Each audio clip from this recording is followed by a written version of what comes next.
Everyone, welcome back to our roots quiz. Now we are doing here practice set 2.2 question number 7th. तो question number 7th हमें दिया हुआ है, ये हमारा एक्टिविटी बेस्ड क्वेश्चन है, तो हम इसको पूरा सॉल्व करके बता रहे हैं आपको। यहाँ पर हमें क्वेश्चन दिया हुआ है 2x² under root 2x² plus 7x plus 5 under root 2 which is equal to 0। तो ये रूट वाला क्वेश्चन है, तो हम इसको कैसे सॉल्व करेंगे, हम फैक्टराइजेशन मेथड से सॉल्व कर रहे हैं। तो हम क्या करेंगे, एक्स स्क्वायर का कोफिशिएंट क्या है, अंडर रूट 2 है, तो अंडर रूट 2 का मल्टीप्लाई हम क्या करेंगे, पाई अंडर रूट 2 से करेंगे।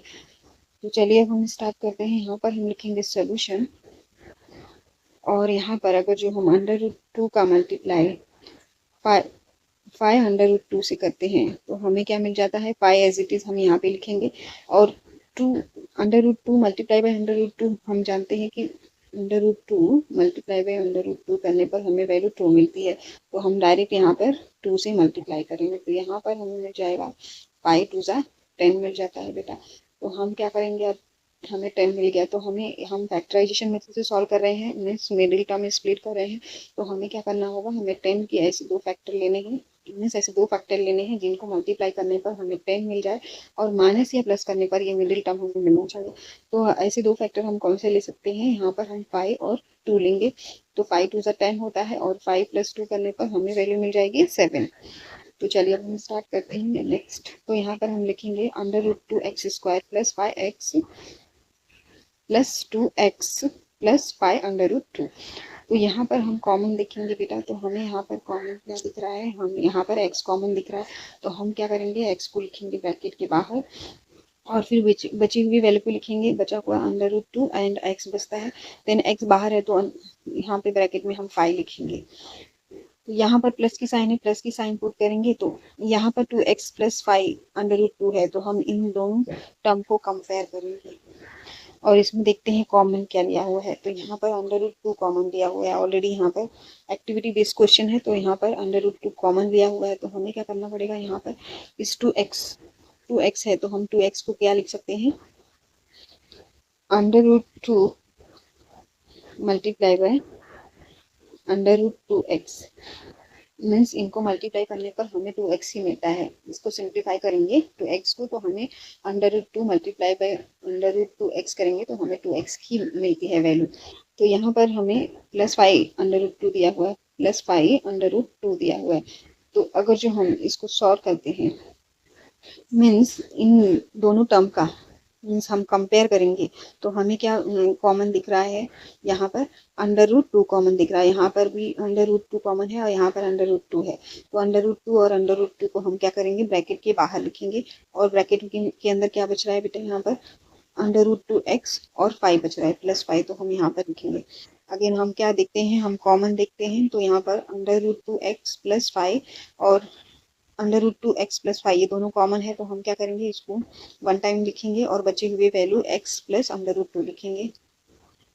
तो यहाँ पर हमने लिखा under root 2x plus 5 and x plus under root 2 which is equal to 0। अब हम क्या करेंगे, इन दोनों को 0 के इक्वल करेंगे, तो यहाँ पर हम लिखेंगे under root 2x plus 5 which is equal to 0 और x plus under root 2 which is equal to 0।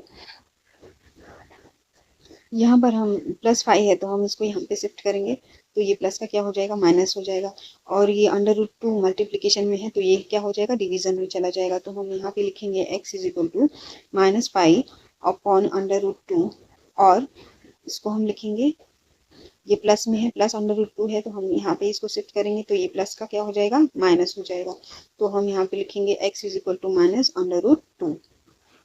तो x की हमें दो वैल्यू मिल गई, x is equal to minus 5 upon under root 2 and x is equal to minus under root 2।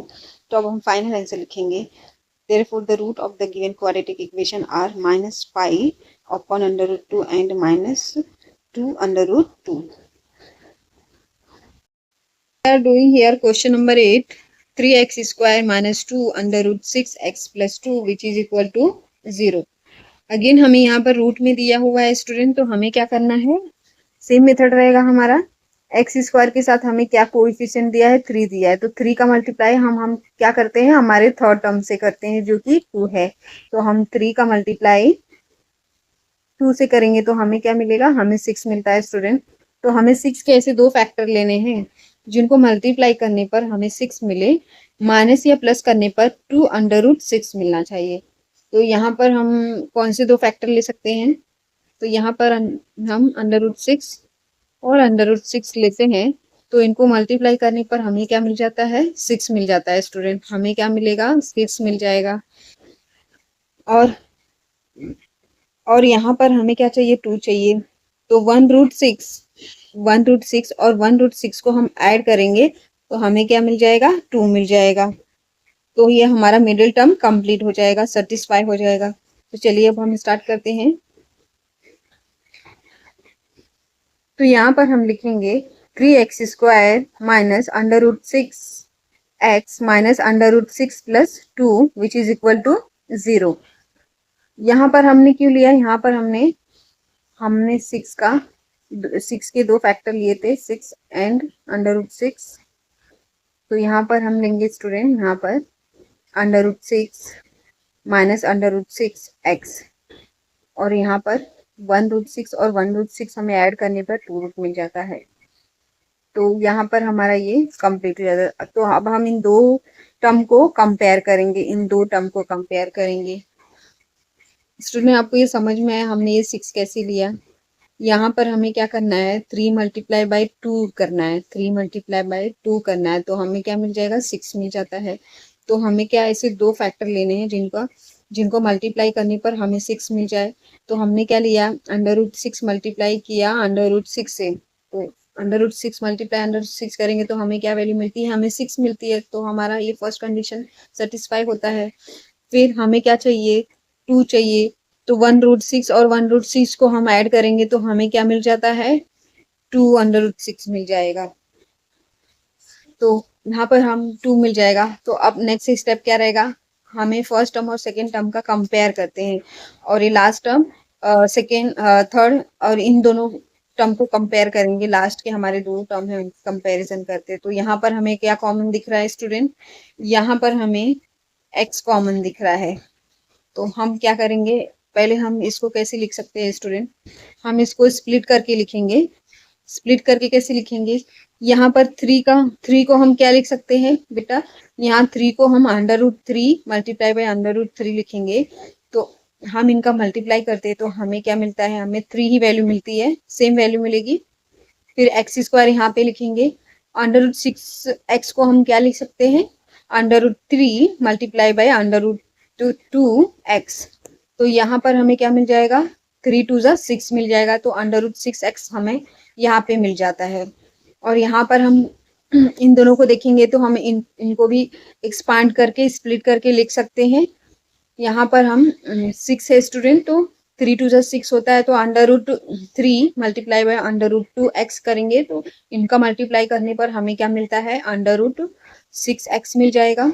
अभी 2 को हम क्या लिख सकते हैं? 2 को हम लिख सकते हैं √2 मल्टीप्लाई बाय √2 और मल्टीप्लाई करने पर हमें क्या मिलती है? सेम वैल्यू 2 मिल जाएगी। आई होप यहाँ तक आप सबको समझ में आया होगा, कोई कंफ्यूजन नहीं होगा। अब क्या करेंगे हम? अब इसमें हम कंपेयर करते हैं।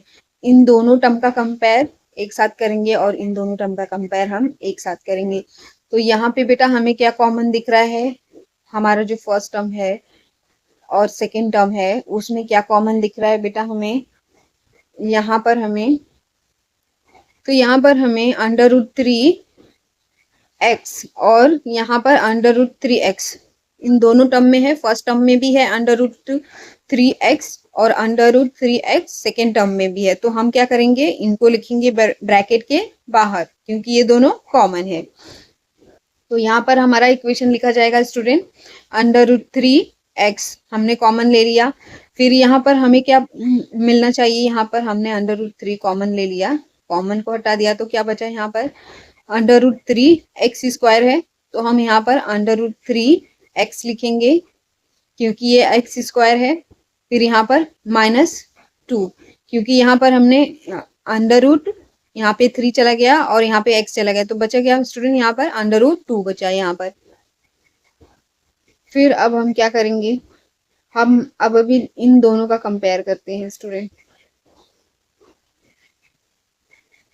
इन दोनों का कंपेयर करते हैं। यहाँ पर क्या कंपैरिजन, क्या कॉमन है स्टूडेंट, यहाँ पर अंडर रूट टू है और यहाँ पर भी अंडर रूट टू है। तो हम क्या करेंगे, अंडर रूट टू को बाहर ले लेंगे ब्रैकेट के बाहर। तो यहाँ पर क्या बचता है स्टूडेंट, यहाँ पर अंडर रूट थ्री बचता है और एक्स बचता है। तो हम लिखेंगे अंदर ब्रैकेट में अंडर रूट थ्री एक्स, और यहाँ पर हमने अंडर रूट टू ऑलरेडी लिखा हुआ है, तो हमारा सिर्फ वन अंडर रूट टू यहाँ पर बचता है। तो यहाँ पर हम लिखेंगे, ये माइनस है और ये प्लस है, तो माइनस और प्लस को मल्टीप्लाई करेंगे तो हमें क्या मिलता है, माइनस साइन मिलती है। तो माइनस का साइन पुट करेंगे स्टूडेंट, तो यहाँ पर हमारा क्या बचता है, अंडर रूट टू बचता है, विच इज इक्वल टू 0। हमने क्या किया बेटा, यहाँ पर हमने अंडर रूट थ्री को कॉमन लिया है, क्योंकि ये फर्स्ट हमारे दो टर्म में से जो कॉमन है वो क्या है, under root three x common है। यहाँ पर क्या है, अंडर रूट थ्री एक्स है, और यहाँ पर भी अंडर रूट थ्री है और एक्स है, इन दोनों में, ये दोनों। तो यहाँ पर हमने क्या किया, अंडर रूट थ्री एक्स को कॉमन ले लिया, जो कि हमने ब्रैकेट के बाहर लिख दिया। फिर हमारा बचता क्या है, ओनली अंडर रूट थ्री, ये बाहर चला गया, ये अंडर रूट थ्री बाहर चला गया। तो यहाँ पर अंदर क्या बच रहा है अभी हमें, अंडर रूट थ्री एक्स, क्योंकि एक्स हमने यहाँ पे लिखा है तो सिर्फ एक्स लिखेंगे, तो इनका मल्टीप्लाई करेंगे तो हमें क्या मिलेगा, सेम वैल्यू मिल जाएगी। ये माइनस है, माइनस की साइन यहाँ पे पुट करेंगे। यहाँ पर स्टूडेंट अंडर रूट थ्री है, अंडर रूट थ्री एक्स है, अंडर रूट थ्री एक्स चला गया बाहर, बचा क्या हमारे पास, अंडर रूट टू बच गया यहाँ पर। तो ये हमारा दो कंडीशन, दो टर्म का हो गया। अब हम लास्ट दो टर्म का देखेंगे। ये माइनस की साइन है, माइनस की साइन यहाँ पर पुट करेंगे।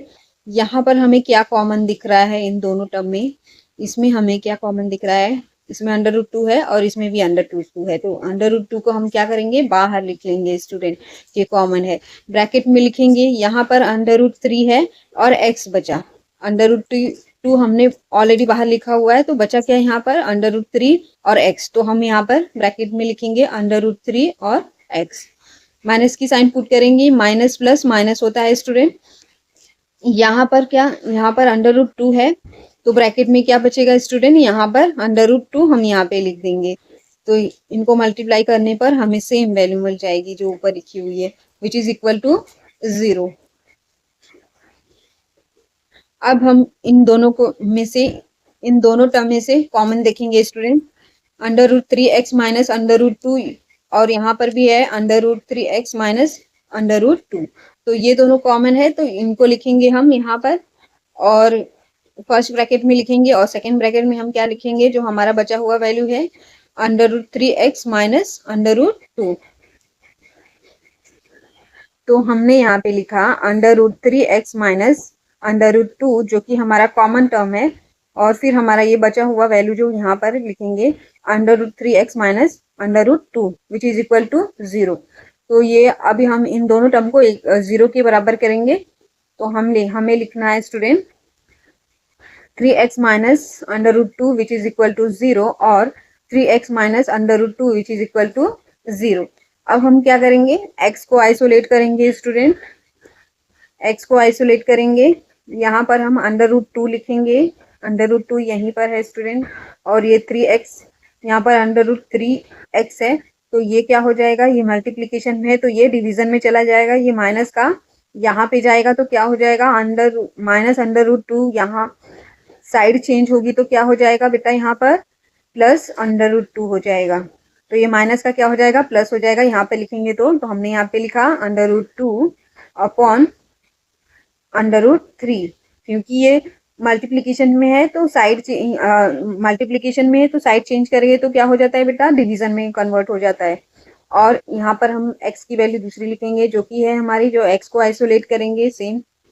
फिर यहाँ पर माइनस का क्या हो जाएगा, यहाँ पे लिखेंगे तो माइनस का प्लस हो जाएगा, ये मल्टीप्लीकेशन है तो डिवीजन में चला जाएगा। तो हमें वैल्यू मिलेगी x is equal to under root two upon में अंडर रूट थ्री।